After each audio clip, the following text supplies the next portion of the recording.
Social media warriors మీద పెడుతున్నటువంటి కేసులను చూసినాం.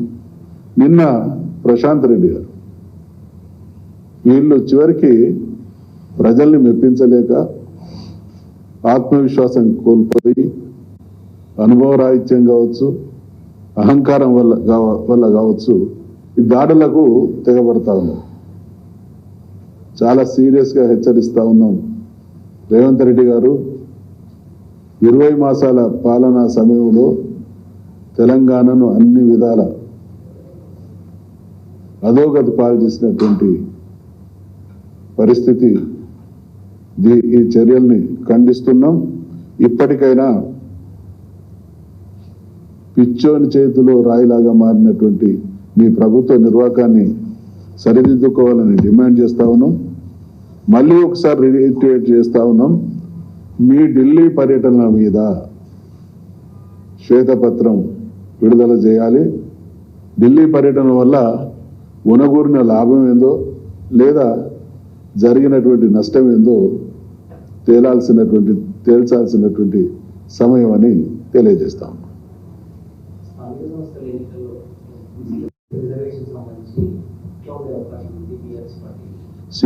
ఇప్పుడు చరిత్ర అనేక రకాలైనటువంటి సమస్యలు ఉన్నటువంటి స్థితులలో 9th షెడ్యూల్లో పెట్టడమే ఏకైక పరిష్కార మార్గం. మేము డే 1 నుంచి చెన్నై మా బృందం పర్యటించినటువంటి సందర్భంగా కావచ్చు, మధ్యలో బీసీలకు సంబంధించినటువంటి అనేక కార్యక్రమాలు జరిగినటువంటి సందర్భంలో కావచ్చు, మా పార్టీ డైరెక్షన్గా మేము డిమాండ్ చేసేది చట్టబద్ధత తీసుకొని రావాలి, 9th షెడ్యూల్లో పెట్టాలి. అప్పుడు మాత్రమే న్యాయం జరుగుతుంది.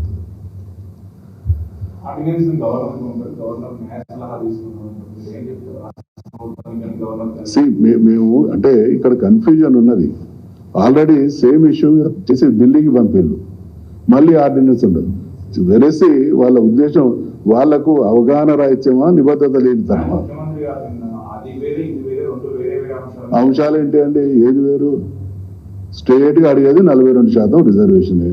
ఆయన ఎప్పుడేం మాట్లాడతాడో ఆ నిమిషానికి ఉన్నటువంటి పరిస్థితి నుంచి బయటపడడం కోసం ఏదైనా మాట్లాడే స్థాయికి ముఖ్యమంత్రి జారడం అనేది బాధాకరం. మేము డిమాండ్ చేసింది ఏంటి?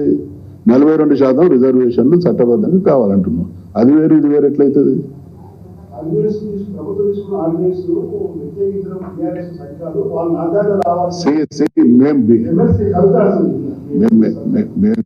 ఇప్పుడు పార్టీ స్టాండ్ గా మేమందరం మాట్లాడినాము. పార్టీ స్టాండ్ చాలా రిపీట్ గా చెప్పినాము. ఇది పార్టీ మధుసూదనాచారి మాట్లాడేటువంటి మాట ముమ్మాటికి పార్టీ స్టాండ్ అని నేను చెప్తాను. ఎదురు మాట్లాడేది అది పార్టీ స్టాండ్ అడగండి. నంబర్ 1.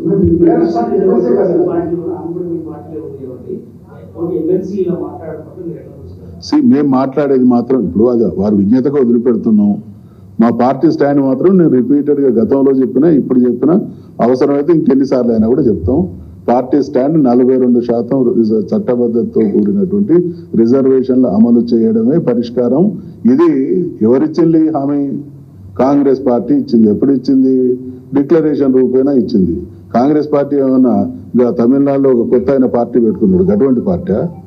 ఈయన అంటాడు మాకు పరిపాలన అనుభవం ఉన్నది అంటాడు, ఇంకొక ఆయన మాకు 150 ఏళ్ళ చరిత్ర ఉన్నది అంటాడు, ఇంకొక ఆయన మేమేమన్నా సలహాలు చెప్తే మీరు 25 ఏళ్ళు మేము 150 ఏళ్ళు అంటారు.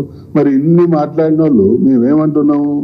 అయ్యా మీకు అన్నీ తెలిసే పెట్టింది కాబట్టి మీరు ఏదైతే హామీ ఇచ్చిందో డిక్లరేషన్లో దాన్ని తూచా తప్పకుండా పాటించండి, దానికి చట్టబద్ధత తీసుకురండి అనేది మా డిమాండ్. దానికి మించి ఒక్క అడుగు కూడా మేము అటు ఇటుకు అది లేదు.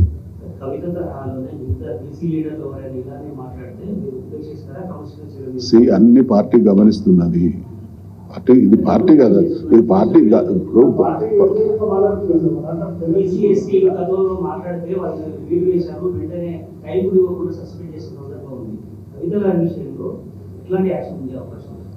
ఒక్క విషయం మాత్రం స్పష్టం అండి, ఎవరు కూడా పార్టీకి అతీతులు కారు.